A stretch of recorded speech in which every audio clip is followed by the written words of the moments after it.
This episode is brought to you by Progressive Insurance. Do you ever think about switching insurance companies to see if you could save some cash? Progressive makes it easy. Just drop in some details about yourself and see if you're eligible to save money when you bundle your home and auto policies. The process only takes minutes, and it could mean hundreds more in your pocket. Visit Progressive.com after this episode to see if you could save. Progressive Casualty Insurance Company and Affiliates. Potential savings will vary. Not available in all states. You're listening to Heaving Bosoms, the podcast where two best friends recap romance novels while loving a knoll and solving clock tower mysteries.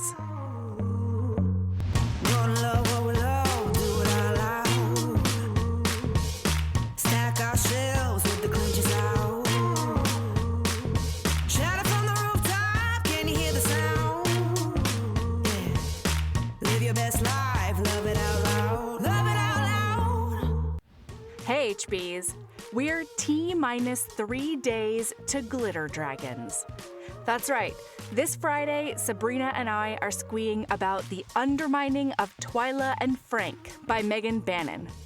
In addition to pink baby dragons who imprint on burly men and hilariously incompetent sentient hedgehogs, I also get a little judgy about the parenting we reflect on in the tale. What can I say? We contain multitudes. That's this Friday on Patreon and our Apple Podcast subscription. Patreon is also where you can get these episodes early and ad-free, live hangs, and so much more. All right, when we left you yesterday, our boys had finally given in to their adrenaline boners, and we had some sexy times right in the middle of the murder maze. That's where we're jumping in.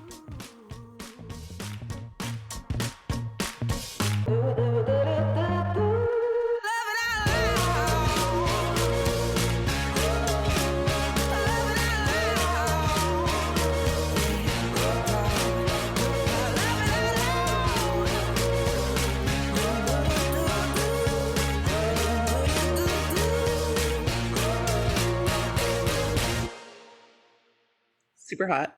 Yeah, it's just like an adrenaline junkie sex times. Every single time in a book, I'm like, is this the time? And this is one of the only times that sex happens in an extremely dangerous situation where I'm like, yeah, you should do that right now. This is actually a great decision because usually when characters in books like this do something, I'm like, you are literally actively being hunted down right now. Yeah. What are you doing? Every time I think about this, I think about that one scene in one of the 27 billion IPB books where they are literally hiding underneath some gigantic alien bird nest, and the bird is actively aware that there's something to obliterate nearby because of, I think I read that one. And they're like hiding against the wall, and then they just cannot stop themselves, and they just do a little bit of plug and play right there under the nest, and they're like, shh, shh, shh, shh, we can't make noise because of the bird, and then just like hump each other against a wall, and I'm like, do you remember the Ice Planet Barbarian where they're like having to go from the shore or something like that? And he has to carry her in like, he's like fashioned. Oh yeah, and it's like a fuck backpack? Yes, he's fashioned like a little front pack for her so he can carry her on his front. And then they're just like, and yeah, then every once in a while he whips it out and goes right into it. Like, while he's walking home, like, I was like, what the fuck is happening right now? Like carrying her like a baby in a baby Bjorn. Like, literally in a baby Bjorn. And then whipping it out. While walking. And I was like, I'm gonna lose my mind. I can't right now.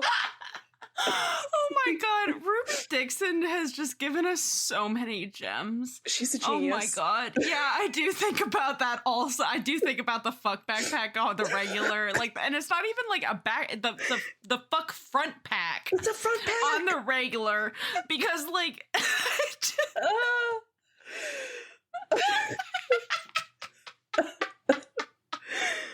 oh my God, man, for somebody with a Swiss cheese memory, I do remember an awful lot of really hyper-specific shit out of Ruby Dixon novels. Burned into my brain, and that is one of them. Oh, anyway, man. I think the reason that this feels okay is that they're doing so much sexual tension all the time that it's actually becoming more dangerous for them not to have some kind of release. You know what I mean? Like, I need them to get it on a little bit so that they can get through this death maze without, yeah, they can let some of the pressure go before it explodes and without the nibbling worst. each other's necks during blades swinging at your face. Well, that room, the blade swinging room, where they're whispering in ears and stuff like that. Doesn't Piper have a thought to himself where he's like, "Oh boy, I'm real glad I was not erect when that thing came down." Yes, because it would have chopped his dick off. So yeah, they needed it. It was. I think it was medically necessary. Tie that puppy down. Yes. Oh my God. This is why he's a doctor, because this was a medically necessary blowjob. Oh my God. Okay. Yeah. So it's super cute because they end up they go to separate areas, and it's okay because that's necessary, and they both know that it's coming, and it's real sweet and cute. Mm-hmm. I'm very enamored when people are like, yes, I am comfortable sleeping separate from my partner because for reasons. Yeah. So they wake up the next morning, though, and this is what I'm talking about, Noel commentary, because he goes out he can hear Galen and Earstripe talking, and Piper walks out, and Galen is so cute. He puts his hand on Piper's back, real sweet and cute, and he's like, "You're awake. Did you sleep well?" "Very well." Noel slept well too, eventually. And they're like, "Oh boy, sorry, Earstripe. Nah, Bone Doctor should not worry. Noel prefers human mating yelping to days of humans standing around stinking of longing." And Piper's like, "Oh my God, you can smell that?" Oh my goodness. And then it's interesting, this commentary, because he's like, well, that must make things easier for you mating season wise. You can smell each other's interest. And then Earstripe's like, well, that gets awkward too, because somebody, if it's not returned? Yeah, if a Noel wants somebody and the Noel doesn't want them back, then it's a little awkward. Listen, the level of horny that I have felt towards some people in my life that I am so fucking grateful they had zero idea. I think about this every time in Alien books too, right? Where they can smell your arousal and stuff like that. They can sniff it out on you. And it's no, I'm so glad that this is not an aspect of human society, and that there's nobody that can smell any of this on me that could let anybody else know that this is a problem right now. Well, and even even if it's not directed at anything specific, you want someone to know when you're ovulating, you're yeah, I'm just ovulating, I'm just horny generally. Or when you just something weird triggers it, you're like, yes. I don't know why that made me horny, and it would be not confessing to that. Thank you. I don't. This is my secret. This is my burden to bear. Okay, I'm the one staring at those leather gloves, and I don't need anyone else to know. Or to question it, they're like, "Hey, so what's up with that?" Not talking about it, actually. Don't know what you're talking about, actually. Thanks. Mm-hmm. So then this is kind of the mad rush to the end from here, right? There's been all of this getting close to one another and all of these things. And then they get to the last room and they open it up and they're chucking apples and nothing is happening. And there's just this pile of obliterated, broken, ancient combat machines, just like they suspected. Yeah, so it looks like a scorpion. But Galen does not have his sword. His sword, that I will remind you is not named, is gone. So he has no way of battling like he normally would. But he's yeah, I'm going in there. See you guys. Like, he's like, here I go. Get out of the way. Yeah, and he warns them, like, until I speak to you first, don't say anything because I'm just letting the battle tide take over. That's the only way out of this. Well, and it's interesting too, because he's aware that even the sword would have only been an illusion of, like, safety, because it's not like you can take one of those things apart with a metal blade. So it would have just been sort of that crutch, like a weapon. Yeah, that he's used to. frankly, not having the sword probably is what saved his life, because he can't rely on it. Because he's just pulling things out of this pile of old machines that are obliterated and is using that to bust up this scorpion left, right, and sideways. And boy, I'm not somebody who has a huge problem with bugs. The fly that I dealt with earlier, notwithstanding, that was different. That is not because it was a bug. That is because it is, in fact, officially a mortal enemy that I have vanquished. Although its cousin does seem to be trying to gain revenge, and it's doing also a pretty good job of it. Listener, it was huge. It was big enough that I could see it on camera. I keep seeing the other one too. Like, I don't know what they're feeding on, but boy, they're eating well. I'm not interested. So he does successfully do it. He gets his little fight on, and they make it through with the scorpion done. And basically what they figure out while they're in this room is that this was kind of like any machine that made it to the end would have a battle royale with whatever other machine had last made it to the end. Mm-hmm. And then they would have a fight to the death, and then they would send in another machine, and they would fight over and over and over again to basically just kind of see who is the best machine, and that's what they're going to turn into the ultimate fighter and build more of. Listen, a lot of questions. Why has this scorpion been stuck in here for the last 1,000 years? What happened outside of the maze to have this thing stuck in here? And also, what the actual fuck? How do you still work? Well, that's what I want to know, because if these things are supposed to run on souls, is there a soul stuck in there? Like, what? What's happening? I don't know what the scorpion's doing. I don't know how it works. I don't know how it's still kicking. I suspect that the pinnacle of this series, because I don't think that Paladin's Faith is the last book. I don't know. I haven't read the 4th book yet, right? Neither have you, so neither of us know if it's the final. But just based on what I have heard other people say, there's definitely more books coming. Maybe some of these questions would be revealed even in the 4th book, and we just haven't got there yet, like some of these questions about the clockwork stuff. We cannot even start that, because that will take us until we get there. Let's get through the rest of this, because they open that door. They're definitely like, okay, let's get out of here while we can. And then they get through the end, and Thomas really does just live up to his nightmare reputation. Because he rolls down the steps and is like, oh, hi, cool, awesome that you made it. So sad that you have to die now. Yeah, here's my crossbow. I'm so impressed with you.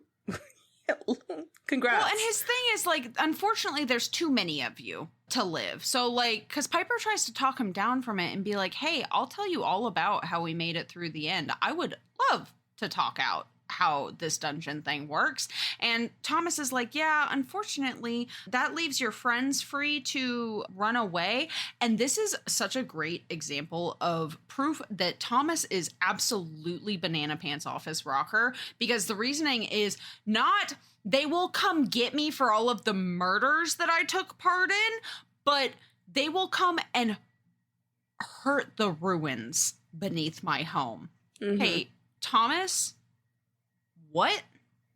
Yeah, if you could just get, like, even a moment of perspective, please, Thomas, on anything that you've done, that would be fantastic. Thanks. You're listening to this podcast, so I know you've got a curious mind. Here's a helpful fact you may not know yet. Drivers who switch and save with Progressive save over $900 on average. Pop over to Progressive.com, answer some questions, and you'll get a quick quote with discounts that are easy to come by. In fact, 99% of their auto customers earn at least one discount. Visit Progressive.com and see if you can enjoy a little cash back. Progressive Casualty Insurance Company and Affiliates. National average 12-month savings of $946 by new customers surveyed who saved with Progressive between June 2024 and May 2025. Potential savings will vary. Summer is here, which means we all want to look and feel our best. A GLP-1 may be right for you. Visit orderlymeds.com to learn more about which GLP-1 you could be eligible for. Getting started is fast, easy, and happens virtually through telemedicine from licensed professionals. Check it out for yourself. Go to orderlymeds.com/podcast. That's orderlymeds.com/podcast. Taking care of yourself feels great. Compounded medications are not FDA approved. Eligibility required and determined by a licensed provider. Individual results may vary. See website for details. So there's this whole thing where Thomas ends up like shooting the arrow, but it's set off sideways because the housekeeper gets the chance to like bop him on the side of the head with a frying pan, very a la Tangled. And then Galen rolls up the stairs in his paladin fury and kills Thomas, but Piper is a little unaware of all of that happening because Earstripe got shot with the crossbow. Yeah. And Earstripe is now on death's door, and we have this extremely tense scene where Piper is ordering everyone around, like, I need this, this, this, and this, and he does what he can to save Earstripe, but Earstripe is a gnoll, and Piper is a human, and he's like, I can't use any of my stuff, because I don't know if any of these medicines will kill a gnoll, in the same way that, you know, you can't give, dogs can't eat this, but humans can, so, like, what would work for us is could be an immediate death to a gnoll. Yeah, and he's like going deep into like his flow state almost of like, okay, he's bleeding here, and here the wound is here, and I need this and I need that, and I need water, I need boiling water, I need strips of cloth. Like he's going into this, like he's really getting deep into his like medical mind, and it's interesting because he doesn't have a lot of chance to practice this part of his life anymore because he's dealing with the dead. So this is like, yeah, and he's rusty. Part of it also is this is why he doesn't like dealing with live beings, because there's so much on the line. You can't make a dead person more dead. You can make a living person more dead, or a living being more dead. And he's just like, this is fucking awful. So Earstripe is stabilized, and the housekeeper can't go do anything because turns out she's chained in the home. She's had shackles around her legs the whole time, which is why she could only take the smallest of steps and was like walking funny. And they noted it when they first came in, but they didn't think anything about it because they were dumb. There's no other way around it. They were, that's a great way. Yeah, they were dumb. So he patches up Galen. The plan is for Galen to, you know, army march his way back to civilization to get help. And it turns out, oh boy, wait, before everyone comes in to save the day, we have this moment where it suddenly clicks for Galen that he is falling in love with Piper, with his goodness and his passion and how he's impressive, but he doesn't think he's impressive. And he is sitting there just hammering himself, and because he's like, you don't get to fall in love. That would be the worst thing you could do to him. You're tired and maudlin and worried, and you can't screw his brains out. So all that lust is finding ridiculous outlets. And stop worrying. And you're like, I'm just turning into Steven. And Steven is the hero from the first book, where he's just was broody and maudlin until he met the love of his life and finally was like, man, I don't deserve her, but boy, I'm glad that she has decided to stick it out with me. But unfortunately, he's like, I'm not going to have that happy ending because I've just decided that I am unlovable and irredeemable. It's just real touching. But then everyone comes rushing in. Turns out the housekeeper was able to get to Brindle and be like, hey, things are not what they seem here. You should go get help. And Brindle does go get a bunch of paladins and come back, griping the entire way about having to ride a horse and how it is completely like, man, mules are bad, but having to ride double on a horse with a paladin is worse.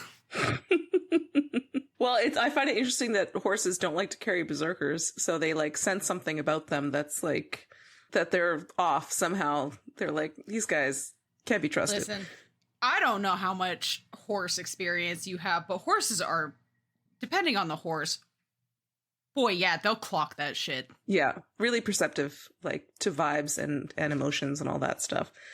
Yeah, it makes sense to me. Mm-hmm. So they get Earstripe back to town. They end up taking him down the river and stabilizing him as best as they can. And the entire time, Piper is like, Brindle, can I ask you to let me see what a normal temperature is like for, because he's trying to do everything he can, because he has all of this theoretical knowledge, because, you know, Earstripe has a smaller body, but things are different. And his anatomy is totally different, right? Like it's completely foreign to him. Yeah, in the same way that you can't like judge like a dog's illness based on human factors, you know, because dogs aren't gonna sweat, they're gonna pant, and like it's just it's that same kind of thing, like looking at gums and ears, and everything is just a little bit not a little bit different, a lot different. I don't think that we actually mentioned this in the beginning. I know that Melody and I talked about this, but they're kind of like large sentient badgers is what they look like. Mm-hmm. And so they got the little ears and all of these things. And boy, that's not a human in the slightest. No. So they get him back to a Knoll Warren, and it's a whole ass adventure getting into there. But the important part is that Piper is just, God, I just love Piper, because he could have been an asshole and been like, I am human and I know better, but he didn't, because he fucking learned his lesson intently by almost dying in that murder dungeon. But he is basically asking this hugely elevated member of Knoll society, their master healer, hey, can I come with you while you take care of him so I can tell you what has happened? And the Knoll is basically, through translation, like, I don't think that you know how to heal a Knoll. And he's like, yeah, I know I don't. I hope that I can tell you what I've done so that you can fix it.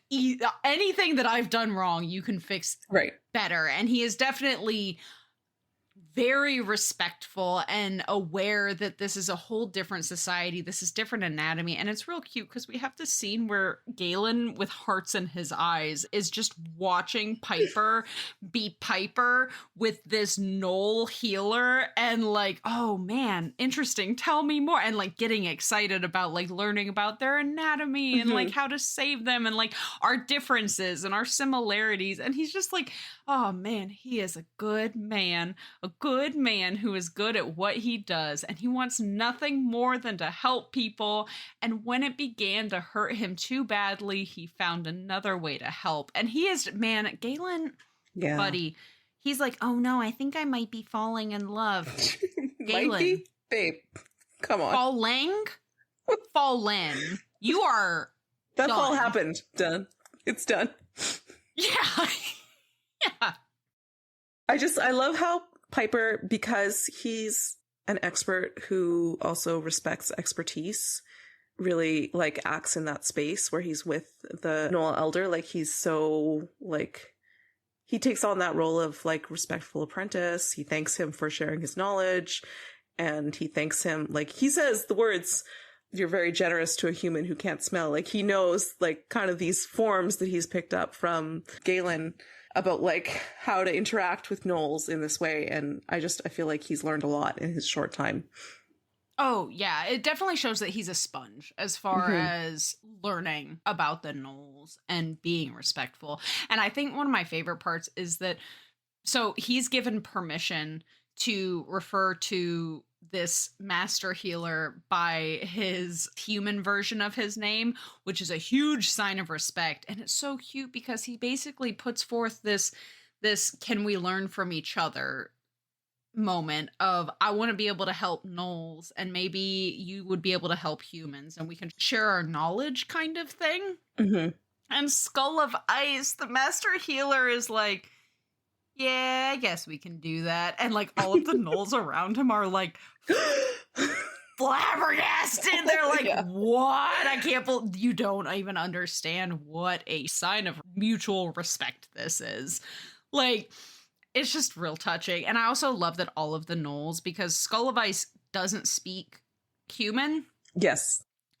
And all of the gnolls, Piper's like, throughout the rest of the book when he's interacting and they're sending messages to Skull of Ice, he's like, oh man, do you know, like, did I say that right? And they're like, it's fine. We'll say it right. We understand your good intentions. You're just a big, dumb baby who doesn't understand. Who can't smell and doesn't have whiskers, and you're doing your best. Yeah. You tried. And you get a gold star for that. We'll pick up the pieces. It's fine. So then, boy, Galen just turns into the biggest knuckle fuck. Yeah, he's having a meltdown. You know, he's like, I think I'm falling in love. And I'm angsting about it, because I can't be in love with anyone. And you're like, okay, first of all, you already are in love, so I guess you can. And second of all, try not to make it everybody else's problem. Like, what's wrong with you? He definitely makes it everybody else's problem, literally. Yeah. So basically, he does a big ol' self-sabotage, hardcore, and ends up walking Piper home. And when he gets home, and this is even commented on in book after the fact of like, this is terrible fucking timing. They are exhausted, half dead, on their feet, and in Piper's house, Galen goes, you're a good man. You deserve better. And Piper's like, okay. From anyone but a paladin, he'd have considered that one of the classic lines up there with, I'm just not ready for anything serious, or I'm sorry, I have suddenly been called to the priesthood. But the hell of it was that Galen might actually mean it. Mm-hmm. And he is so devastated. And boy, he really gets to the meat of the issue and says, you are also a good man. I can accept that you don't want to see me in particular, but don't give up just because you have an inflated sense of your own unworthiness. Mm-hmm.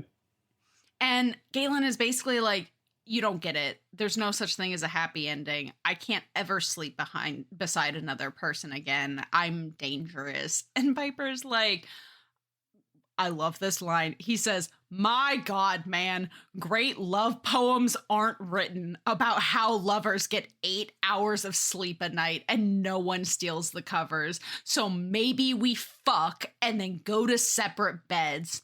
So what? Like, imagine that. Like, which is, what a fantastic fucking point, Piper. Exactly. And he's like, all right, I know, like, it's very clear to him that there is nothing he can do to change his mind. And basically said, okay, maybe you should go. And Galen's like, I did, oh God. And then he says, I didn't mean to hurt you. And Piper says, I believe you. Which, what a devastating line. Like, oh my God. Like, that's worse than I know. Because it's know. Like, oh my God. Like, what a knife in the heart. Yeah, and he gets out there, and his buddies, Marcus and Shane, are out there, and like, they're like, you fucked it up, didn't you? Yeah, basically. And he's like, I mean, it wouldn't have worked. It wouldn't have, like, it's better this way, and things. And then Marcus said, he's like, I mean, yeah, he's nice, but if you scratch him, you get all this caring and decency. If you scratch me, there's just more me. And Marcus says, you are literally a paladin sworn to defend the innocent and downtrodden. And then Galen says, and this is also devastating, you both know as well as I do what that's worth these days. Because he came from, oh God, especially because Marcus was the other one with him at Hellbind. Thank you. Wow. And Marcus also left. Oh, thanks. I can read. I was about to pull a full melody and just start word associating some crazy shit. And Listen, it was right on the page in front of me. What could I do? Yeah.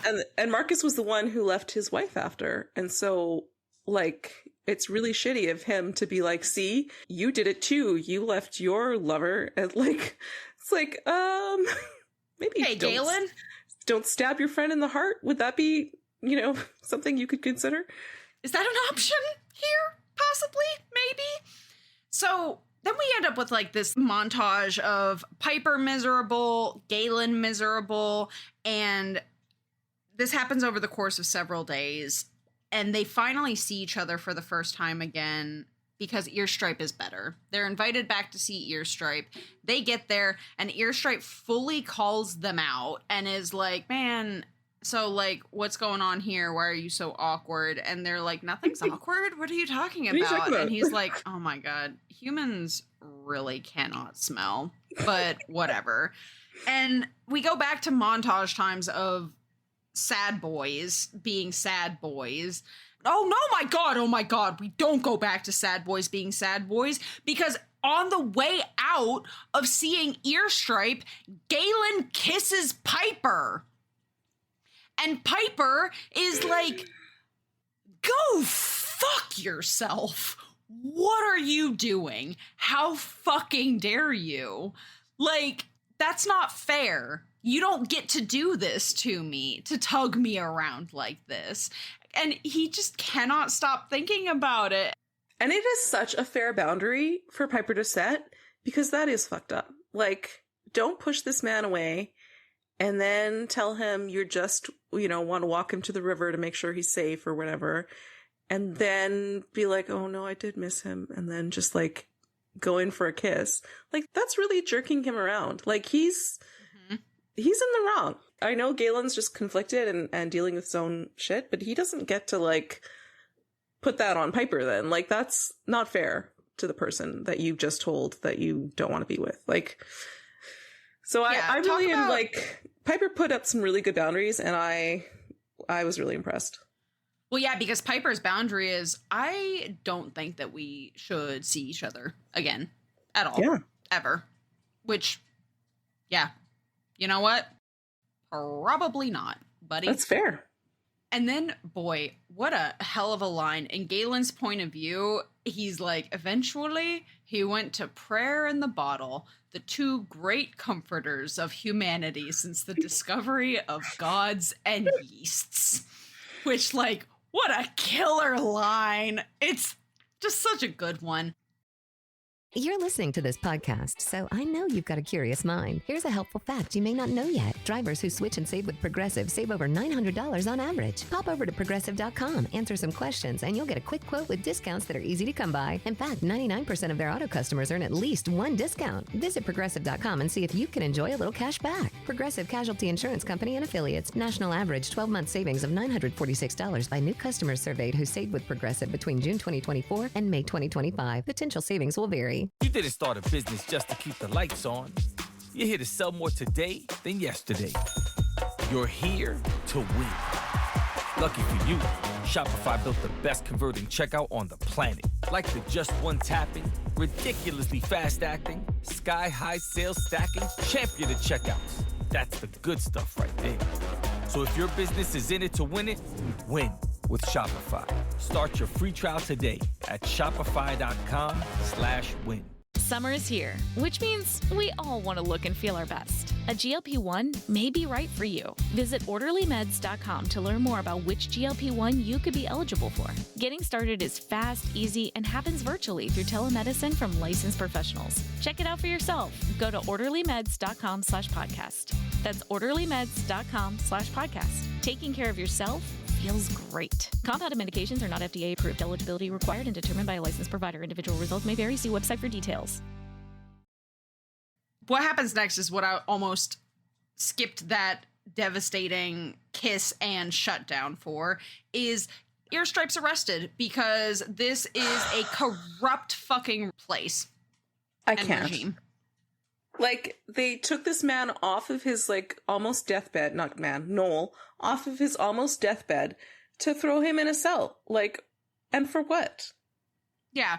So Galen bursts back into Piper's morgue, and there is a moment where Piper is like, is he here to apologize and give it a shot? No, he's not. Of course he's not. He is here for a very good reason, in fact, which is that, yeah, Earstripe is locked up. And like you said, what the actual hell? Mm-hmm. He did nothing. And also, go fuck yourself. Basically, this is just a gigantic fuck you to Bishop Beartongue and the Temple of the White Rat, because the guards are pissed, and this is a great way to get back to them, get back at them, and embarrass them. And who cares about a Knoll? Yeah. Well, and the charge is vigilantism and killing Thomas. Two things that he did not do. No, because he wasn't a guard when he literally shot. He didn't kill the man, so... Man, and then we have a real... Piper is a badass moment, because Piper's like, yeah, no, we're not fucking playing that game. Mm-hmm. And he says, oh, they'll talk to me. I know where all of the bodies are buried. I've dissected most of them. Hot. Piper, sir. And that is exactly how Galen feels about it. Like... And the way he sweeps in, too, like, when they decide to go talk to the captain, the way he sweeps in, like, all fancy with his fancy court robes on, and he's just, like, and full of confidence, and, like, this is my domain, don't fuck with me, is very, like, yeah, this man, I love a competent man, and he is in his element, and he knows what he's doing. Galen quite literally gets a competence boner in this scene. Yeah, because Piper basically goes up to Captain Mallory and is like, hey, so, you are lying because he was dismissed by the time all of the stuff happened at Thomas's. And, dude, Galen feels so guilty because Earstripe is arrested because he was giving Earstripe all of the, what's the word I'm looking for? Praise blame. Credit in a bad way? Yes, in a good way. Yeah, well, he was trying to be like, this was all Earstripe's idea. He's a fucking hero. Oh, yeah. And praise blame. That was the only thing I could think. It's the blame, but it's like, good job, bro.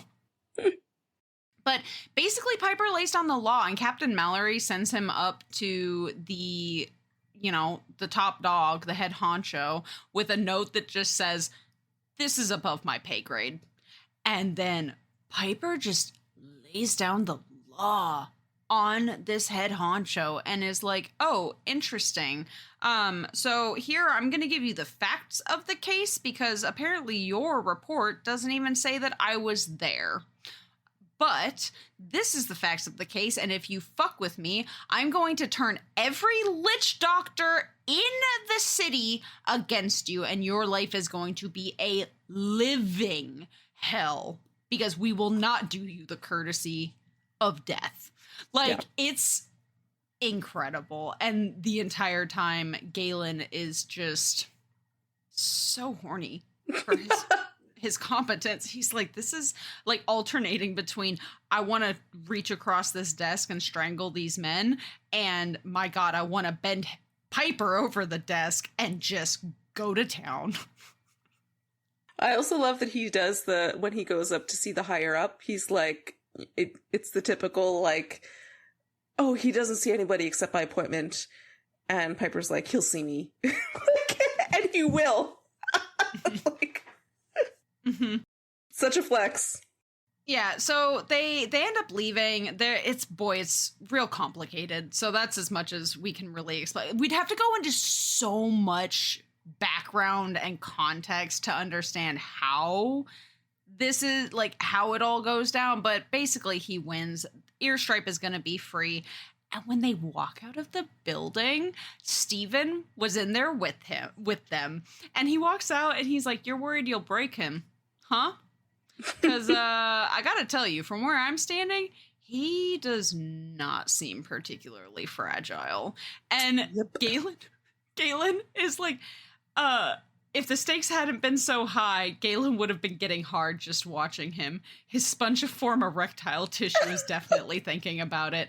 I never used to think competence was so arousing, probably because there's so little of it in the world. Maybe it's the robes. Maybe it's the robes. Maybe it's his fancy court clothes. I don't think it is, but it's probably an aspect. It might be part of it. Yeah, we love a man in uniform, you know? In the robes, that's really got you going, babe. Yeah.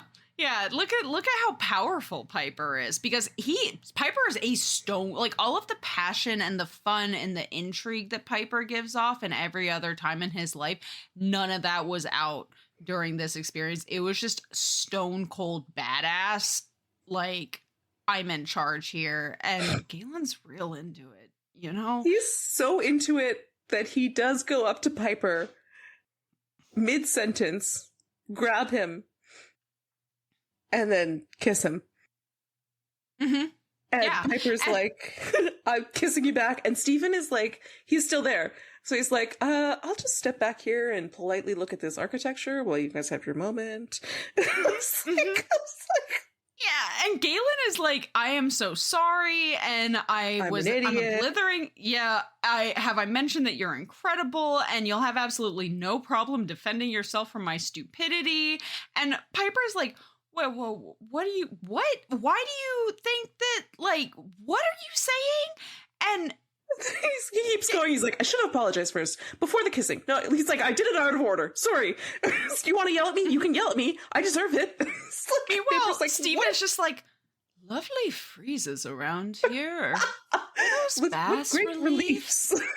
Yeah, and they have this like basically come to Saint of Steel moment where finally they're like, "Okay, we're together. Like, we want to make this a shot," and all of these things. And then Galen goes, "Steven, if you do not shut up about the carvings, I will beat you over the head." And he just says, "I didn't want you to think I was being a voyeur." And, like, what a hilarious Steven, we love you. We love you so much, Steven. Love you. And so they go get Earstripe released, and it's wonderful. I'm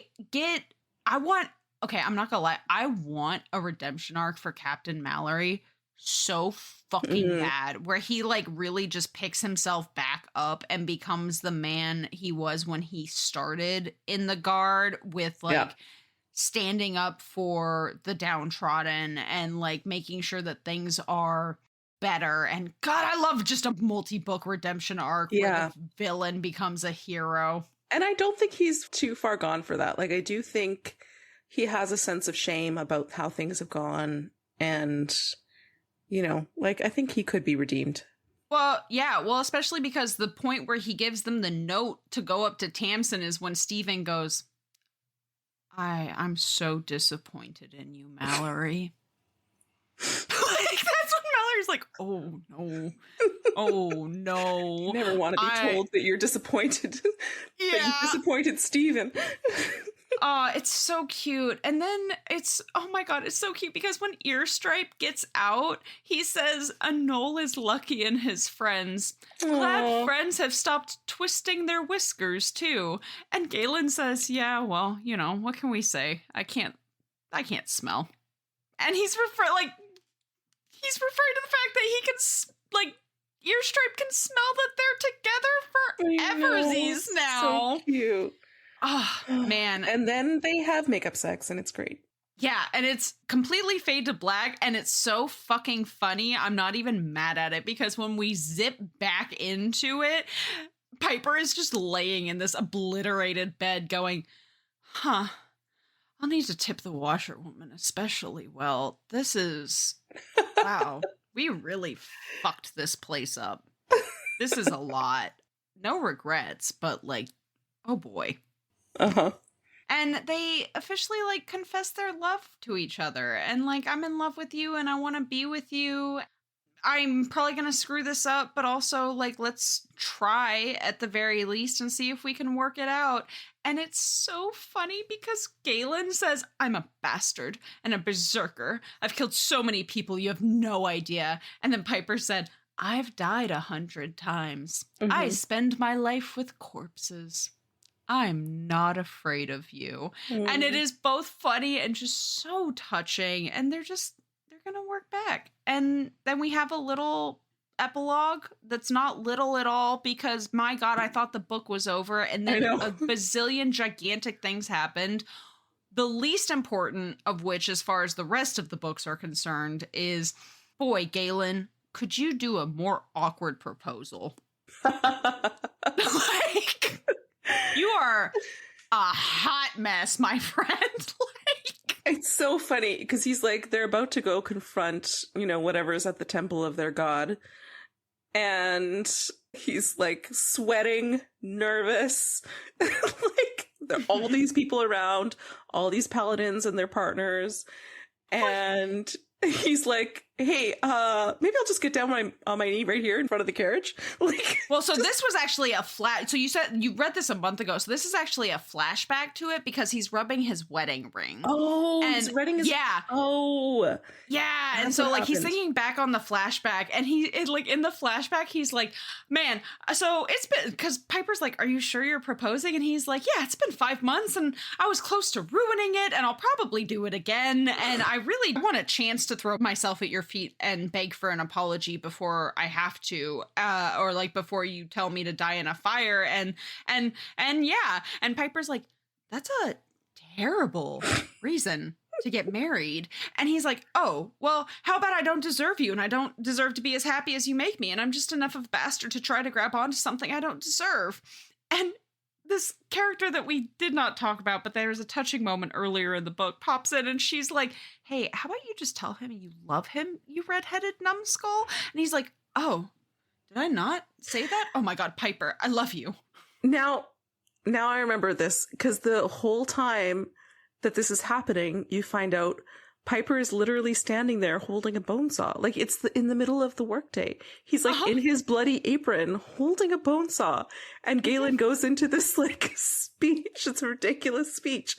And you're like, And he's not listening at all. He's like, and like I love you and I want to worry if you're eating enough and you're working too hard and I want to be, I know I'm a lot, but will you please marry me? And Piper's like, yes. And he's like, and I'll dedicate my life to making you happy.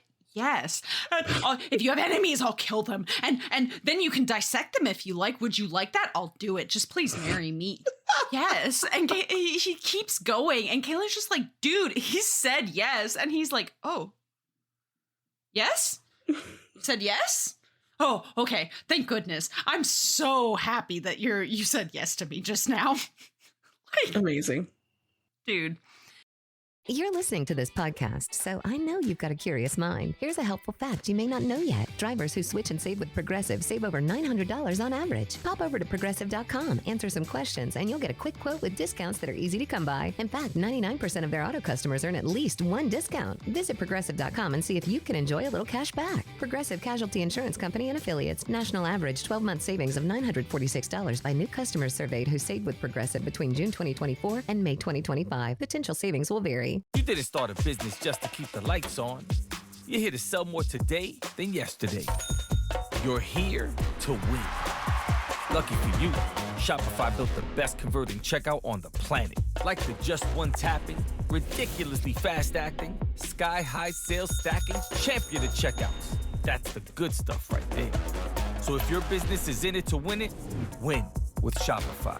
Start your free trial today at shopify.com/win. And then what the actual fuck? It is their deeply emotional final pilgrimage to the finally uncovered, burnt down temple to the Saint of Steel. And everybody is there that we've met so far, plus a couple of people that we've met in passing. And they have this big emergency breakout plan just in case the paladins go into a berserker rage in the temple, and they don't. It all ends up happy and fine. And nope, that's not true at all. It all ends up fine. Happy is objectively the wrong word in this instance. Yeah, the bear shifter from the previous book, Clara, is there. And she's basically, she and some of the other people there are basically there just as like bodyguards in case of berserking, right? Like, just in case things go wrong. And then Piper goes up to comfort Galen at the altar. He's one of the last ones on his knees. And he tells him he loves him, and I understand this is hard. And then he touches the stone altar to basically say hello and goodbye to this dead god. And when he does, the last fucking line of the book is, and then Piper knew what it felt like when a god died. Mic drop. How did I not immediately dive face first in the book? Oh, right, because it was on hold. Right. Like, what the fuck, T. Kingfisher? That is such a, mic drop moment. What does it mean? Well, yeah, and like, it never occurred to me that Piper would be able to experience that kind of death. Yeah. Well, and it's interesting because they do foreshadow it early in the book where Piper thinks about, like, what if he could feel how the god died? And then he says, well, the god doesn't have a body, though, so that would be impossible, or whatever it is. And then it all comes back. I need you to know, Rebekah, that you are the Sherlock Holmes of this episode, because I have read this book in full twice, and I did not clock any of that foreshadowing, including on the second time around.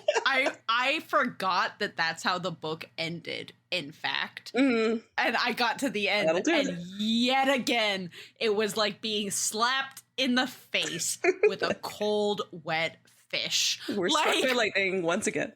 Oh my goodness. I think the next book I also had to put on hold at the library, so I didn't get into it right away.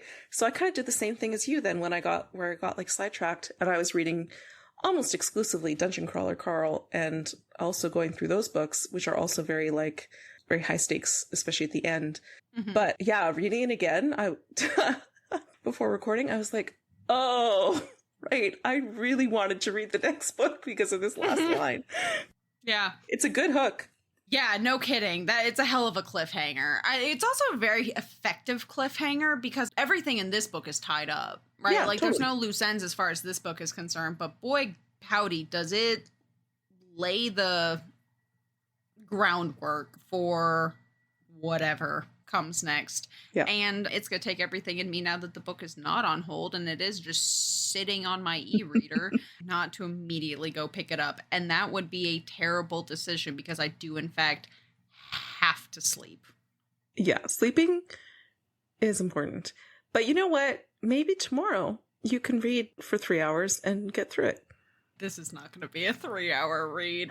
I know that I have to take notes on this. There's no way, even if Melody doesn't read this book, there is zero chance that I am not going to be like, well, sucks to suck. We're fucking recording, bitch. I have to talk about this with people. Like, I need my thoughts and concerns in the world somewhere. We need to be able to tell the people how we don't understand the mysterious puzzle murder room. We have to tell the people that we don't get it. Like, it's gotta happen. Yeah. So what's your lady love, Rebekah? So I have been doing a workout program. I've done it since January. I had to take a break to have a surgery, and then I got back right to it. And it's I am so fucking impressed that you got back to it after that. Continue. You know, and I was like, and because it's something I've been enjoying, it's a group fitness thing, but it's weights focused. So there's like, a leg day, an upper body day, and then like a more metabolic conditioning kind of day. I've been seeing my progress a lot, and it's really been helping with, I have hypermobility that gives me a lot of joint aches and all that good stuff. It's really been helping a lot. Like I've been seeing the difference, and I'm getting stronger. And because they encourage like such meticulous tracking of your weights, you do get to see your progress in that way. And it's really motivating. Plus there's community. Plus it's like scheduled into my calendar 3 days a week. Like it's been such a life-changing thing to have. And the way it's set up has been so good for my brain and beneficial, like for me to actually keep doing it and also enjoy it.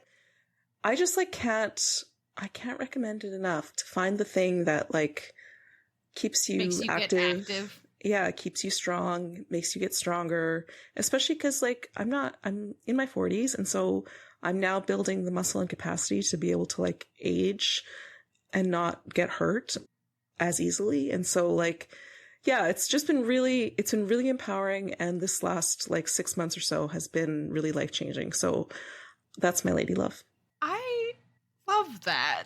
That makes me so happy. I know. I've been seeing you like talk about it a little bit like here and there in my I haven't been super active lately, but I'll pop in sometimes. I see you talking about like your like workout words that I can't think of off the top of my head. My new PR, my new like personal records that I post sometimes with like, here's how high I jumped this week, and here's how much I squatted and whatever. Yeah. So yeah, really happy with that. I love it's that. Empowering. Yeah, I took a break from working out with everything that is currently going on. Oh my goodness, yeah. Man, this is the encouragement I think that I needed to look into getting back into that. Well, and what I like about it is that it's just an hour. Like, it's an hour 3 times a week. And so it's lowering that bar, like even if it's half an hour 3 times a week or whatever it is, 2 times a week, like it's lowering that bar to a level where you're like, well, I just need to. I can do this. I can do it, you know, like, so that's been really helpful. It's been a real like you mindset mentioned, like shift. Scheduling and getting it on the calendar, and also making it something realistic instead of something like all in, which I'm really just historically, I'm bad at that. That's why I've never successfully gotten into working out, because it's just too much stuff that I don't have enough knowledge about. And it's like you had mentioned, I think at one point, like find a class, find a professional that can help you. And that all or nothing mindset is so prevalent for me too. And that like, and so the helpful thing for me is that all I have to do is show up, like, and then like, that's all. Bare minimum. That's all I have to do. And then because I'm there, of course I work hard because I'm there already. But like, that's the win, is the showing up. So like, that's when I get my star on my sticker. Like, I don't have to succeed at anything amazing to like check it off the list. Anyway, that's my thing. Yeah.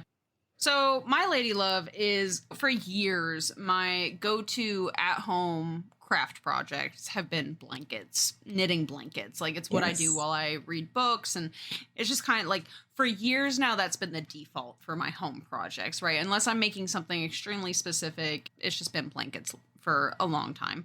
There's still a lot of blankets that I have plans to make. They're planned blankets that I even own the yarn for like specific friends and specific patterns and things.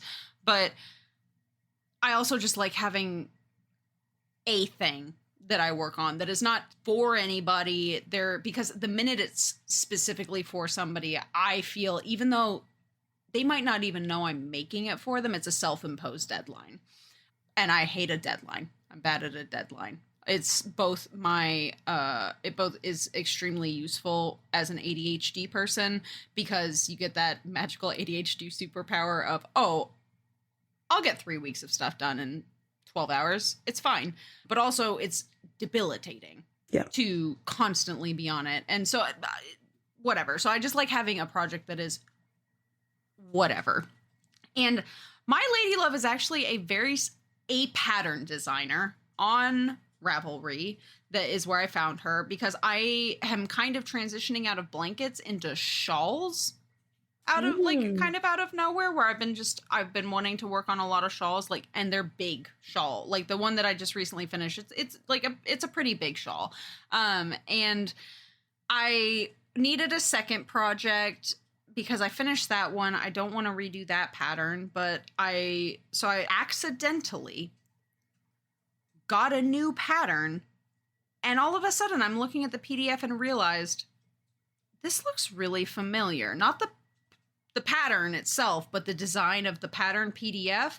And I went and looked, and it is accidentally the same designer. And so it just, both shawls appealed to me. I thought they were both very pretty, and it's just one after another. It's kind of bananas. This has literally never happened, but she has really well-written patterns, and they're easy to read, and they're gorgeous. And a lot of the beginner to medium level patterns are really easy for me because I'm an advanced knitter, but when I'm reading, I'm not actively looking at pattern. I just need something that like, oh, this is what I do for this row, and then boom, boom, boom, and I'm moving along. And so my lady love is Dee O'Keefe. She is a pattern designer, and I accidentally picked up 2 of her shawls in a row. And once I realized that, I went and looked at the rest of her stuff. And since I'm kind of on this shawl kick right now, it's exciting to not have to spend hours and hours and hours picking my next pattern. I'll probably, honestly, when I finish this one, just go look through the rest of her catalog and see what other patterns she has. And I'm just very excited about it because let me tell you, not every pattern is written well. And hers are just written very well as far as I'm concerned. And so that's my lady love. Dee O'Keefe. I'll see about getting some links over to Melody, and maybe I'll throw a picture of my most recent finished shawl to Frances so she can do her social media magic and share with the world. Maybe not. That feels very... I know it's a big commitment, but I feel like I would love to see it. Yeah. So that's my lady love, is Dee O'Keefe patterns for knitting. Keeping a badass and love yourself as much as Rebekah and I would love a 10-question quiz that unlocks the secret murder dungeon map. Love yourself as much as you love erectile spongiform tissue. Oh my God, I'm such a nitwit. How did I not think about that? It was like constant through the... Yeah, I can't... Yeah, love yourself as much as when you get hard. Boy, you know your nose is doing something too. Horny nose times. You know what? Actually, that fits real well with all of our smelly discussion in this episode. They are very relatable. All right. Well, thank you again for coming on, Rebekah. This was delightful. I'm excited to scream at each other because I'm sure that we will not get away with not screaming at each other about book 4 at some point. We always have to. Yeah. Okay. All right. Love you. Bye. Bye.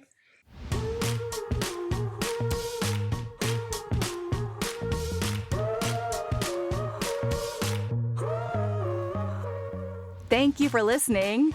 Next week, we're going to take a quick break from guests, and I'll be back with Sabrina for Alien Scars by Ursa Dax. Sabrina has told me about every single other book on Patreon, and it was so fun to jump into this world with them. Heaving Bosoms is produced by us, Melody Carlisle and Sabrina Bradley. Editing is done by me, Melody Carlisle. Our theme music is by the incredible singer-songwriter Brittany Fonts, and our art is by the ultra-talented author Kate Pryor. If you like our show, remember to follow us on your favorite podcast app, rate us 5 stars, and leave a review. That one small action is a huge way to help the show. If you want to get in touch with us for advertising inquiries or anything else, you can email us at heavingbosomspodcast@gmail.com. If you want more of us, visit patreon.com/heavingbosomspodcast. You can also find us on Instagram at Heaving Bosoms, on TikTok at Heaving_Bosoms, and in our Facebook group, the Heaving Bosoms Geriatric Friendship Cult. See you next week.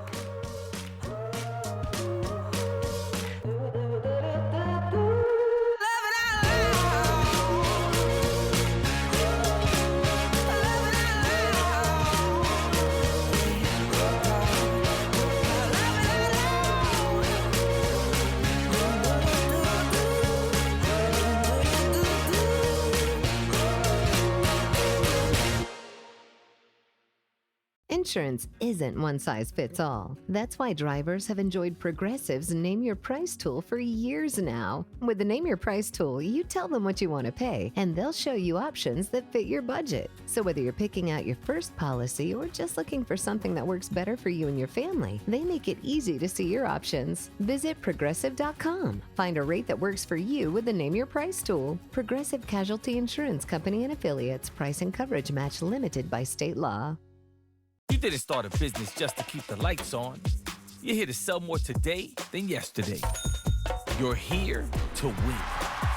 Lucky for you, Shopify built the best converting checkout on the planet. Like the just one tapping, ridiculously fast acting, sky-high sales stacking, champion of checkouts. That's the good stuff right there. So if your business is in it to win it, win with Shopify. Start your free trial today at shopify.com/win.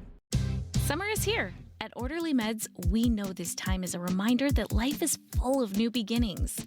Whether you're celebrating the nice weather, starting a new chapter, planning a vacation, or simply looking ahead to what's next, this season can be the perfect time to invest in yourself and your health. If you've struggled with weight loss and are curious about GLP-1 medications, Orderly Meds can help you learn about your options. Through a simple virtual process, you can connect with licensed medical professionals who can determine whether treatment may be appropriate for you. Getting started is fast, convenient, and happens online from the comfort of home. This summer, consider a new approach to feeling your best. Visit orderlymeds.com/podcast to learn more. That's orderlymeds.com/podcast. orderlymeds.com/podcast. Because every new season is an opportunity to take the next step forward.